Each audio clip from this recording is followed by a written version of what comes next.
जालना शहरातील अतिक्रमण काढा, सामाजिक कार्यकर्त्यांची महानगरपालिकेचे सहाय्यक आयुक्त सुप्रिया चव्हाण यांच्याकडे मागणी। जालना शहरातील अतिक्रमण वाढले असून याकडे महानगरपालिकेने दुर्लक्ष केलेले आहे। जालना शहरात रेल्वे स्थानक ते मम्मादेवी, शनी मंदिर, मुक्ता बिल्डिंग, पाणीवे, सराफा बाजार विविध ठिकाणी अतिक्रमण वाढले असून याकडे महानगरपालिकेने दुर्लक्ष केलेले आहे। जालना शहरातील अतिक्रमण काढा सामाजिक कार्यकर्ते गणेश लुटे यांनी आज दिनांक 28 डिसेंबर रोजी सायंकाळी 4 वाजेच्या दरम्यान सहाय्यक आयुक्त सुप्रिया चव्हाण यांच्याकडे मागणी केली आहे। आज दिनांक 28/12/2024 आज रोजी महानगरपालिकेला आल्या असताना शहरातील जे अतिक्रमण आहे त्या संदर्भात जे त्यांचे अधिकारी आहेत त्यांच्यासोबत त्या मॅडमसोबत बोललो की शहरातील अतिक्रमण काढणे जे महानगरपालिका जेव्हापासून झालेली आहे तेव्हापासून तर आजपर्यंत अतिक्रमणच्या नावावरती सोंगढोंगच चालू आहे।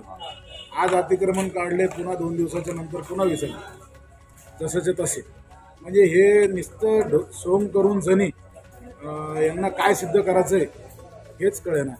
कारण गोरगरीब लोक अतिक्रमण काढते, त्यांचं नुकसान करते, पुन्हा दुसऱ्या तिसऱ्या दिवशी पुन्हा त्यांना बसवते, पुन्हा तेच रिव्हिजन करते। म्हणजे जो खर्च लागणार आहे नगरपालिकेचा तो खर्च निव्वळ दाखवासाठी का यांनी काही हडपसावरगाव चालू आहे त्याच्या अंतर्गत हेच काही कळणार नाही।